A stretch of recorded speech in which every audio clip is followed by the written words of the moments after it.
Hello dears, welcome to the world of English. It is me sir from MS Solution. ഇനി എന്തിനു വേറെ solution? എടാ നമ്മൾ ഇന്ന് ഡിസ്കസ് ചെയ്യാൻ പോകുന്നത് ഈ വരുന്ന SLC എക്സാമിന് ഏറ്റവും കൂടുതൽ ചോദിക്കാൻ ചാൻസ് ഉള്ള ഒരു ക്വസ്റ്റ്യൻ ആണ് പോർട്ട്മാന്റോ വേർഡ്സ് എന്ന് പറയുന്നത്. സോ പോർട്ട്മാന്റോ വേർഡ്സിനെ കുറിച്ച് നിങ്ങൾ കൃത്യമായിട്ട് പഠിച്ചിട്ടുണ്ടാവുമെന്ന് സാർ വിചാരിക്കുന്നു. എന്താണ് പോർട്ട്മാന്റോ വേർഡ്സ്? അതായത് രണ്ട് വാക്കുകൾ കൂടി ജോയിൻ ചെയ്തിട്ട് പുതിയൊരു വാക്ക് ക്രിയേറ്റ് ചെയ്യപ്പെടാം. അതിനാണ് പോർട്ട്മാന്റോ വേർഡ്സ് എന്ന് പറയുന്നത്. സോ പോർട്ട്മാന്റോ വേർഡ്സ് ഒരു ക്വസ്റ്റ്യൻ ഏറ്റവും ലാസ്റ്റ് നല്ല ചോദിക്കാൻ നല്ല ചാൻസ് ഉള്ള ഒരു ക്വസ്റ്റ്യൻ ആണ് പോർട്ട്മാന്റോ വേർഡ്സ് എന്ന് പറയുന്നത്. നമുക്ക് നോക്കാം എങ്ങനെയാണ് പോർട്ട്മാന്റോ വേർഡ്സ് ക്രിയേറ്റ് ചെയ്യാന്നുള്ളത് കേട്ടോ. എടാ ഇവിടെ ഇങ്ങനൊരു സാധനം നിങ്ങളുടെ പുസ്തകത്തിൽ നിങ്ങൾ കണ്ടിട്ടുണ്ടാവും. ശരിക്കും നോക്കിക്കോ, ഇവിടെ എന്ത് കൊടുത്തിട്ടുണ്ട്? ഒരു മോക്ടെയിൽ എന്ന് കൊടുത്തു. മോക്ടെയിൽ എങ്ങനെയാണ് മോക്ടെയിൽ ആവുന്നത്? മോക്ക് പ്ലസ് കോക്ടെയിൽ ആണ് എന്ത് മോക്ടെയിൽ എന്ന് പറയുന്നത്.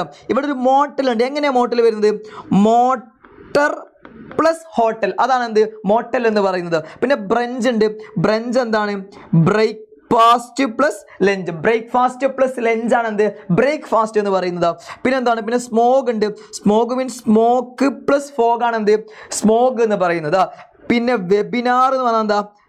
Web plus seminar. Web plus seminar ആണ് വെബിനാർ എന്ന് പറയുന്നത്. ഈ ഒരു ക്വസ്റ്റ്യൻ നിങ്ങൾ ശരിക്കും പഠിച്ചു വെച്ചോ. ചിലപ്പോൾ എക്സാമിന് ചോദിക്കാൻ ചാൻസ് ഉള്ള ഒരു ക്വസ്റ്റ്യൻ ആയിട്ട് കരുതപ്പെടുന്ന സാധനമാണെന്ത് പോർട്ട്മാന്റോ വേർഡ്സ് എന്ന് പറയുന്നത്. പോർട്ട്മാന്റോ വേർഡ്സ് എന്ന് പറഞ്ഞാൽ രണ്ട് വേർഡുകൾ കൂടിയിട്ട് എന്ത് ചെയ്യുക, ആഡ് ചെയ്തിട്ട് പുതിയൊരു വാക്കുണ്ട്. നമ്മുടെ ഫ്രേസൽ വെർബ് പോലെ തന്നെ, പക്ഷേ ഫ്രേസൽ വെർബ് എന്ന് സെപ്പറേറ്റ് മീനിങ് ആണ് ക്രിയേറ്റ് ചെയ്യപ്പെടുന്നത്. ഇവിടെ സെപ്പറേറ്റ് എന്ത് ചെയ്യുന്നുണ്ട്? ഒരു വേർഡ് തന്നെ ക്രിയേറ്റ് ചെയ്യപ്പെടുന്നുണ്ട്. ഇതാണ് പോർട്ട്മാന്റോ വേർഡ്സ് എന്ന് പറയുന്നത്. ഇതിനെക്കുറിച്ച് ഏറ്റവും വളരെ ഡീറ്റെയിൽ ആയിട്ട് ക്രിസ്റ്റൽ ക്ലിയർ ആയിട്ട് പ്രഡിക്ഷൻ ക്വസ്റ്റ്യൻ ഒക്കെ ആയിട്ട് എന്ത് ചെയ്യുന്നുണ്ട്? ഇന്ന് രാത്രി 7 ലൈവിൽ വരുന്നുണ്ട് ഞാൻ ഷാഫി സാറും. അപ്പോൾ ആ ഒരു ലൈവിലേക്ക് വരാൻ മറക്കണ്ട. കൃത്യം 7 നമ്മുടെ EMS സൊല്യൂഷന്റെ യൂട്യൂബ് ചാനലിലാണ്. മറ്റൊരു വീഡിയോ നമുക്ക് വീണ്ടും കാണാം മക്കളെ. Tata bye bye, see U.